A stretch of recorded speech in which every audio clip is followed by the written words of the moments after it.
This was an act of domestic terrorism. This vehicle was used to hit this officer. It was used as a weapon, and the officer feels as though his life was in jeopardy. It was used to perpetuate a violent act that this officer took action to protect himself and to protect his fellow law enforcement officers. So we'll let this continue to go forward and follow the same policies and procedures that every use of force situation does.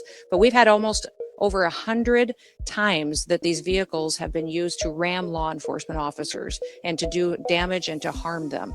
When you take an action and use a weapon to harm someone and to incite violence against them and try to cause them injury or death, then it needs to be labeled exactly what it was. Yeah, I'm not going to get specific to this officer, but he's an experienced officer that has served a number of years, and we recognize that he acted according to his training, and we expect that all the policies and procedures of review will be exactly that he acted appropriately to protect his life and the life of his colleagues and fellow law enforcement officers that were there and people that were surrounding.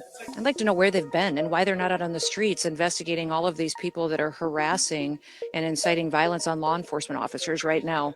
They're allowing this situation to be volatile. They're not doing their work. They haven't for years, and maybe they should get to work a little bit on the unprecedented fraud that we've seen in Minnesota and in Minneapolis by people that stole from American citizens and diverted funds away from vulnerable people and programs and services that they needed and put it into their own pockets. Minnesota is a train wreck. It is corrupt, and it was under the leadership of Governor Walz and this mayor that they allowed it to happen, and they let criminals and illegals and people abuse programs and steal the money, and now they're allowing violence to go forward on the streets as well.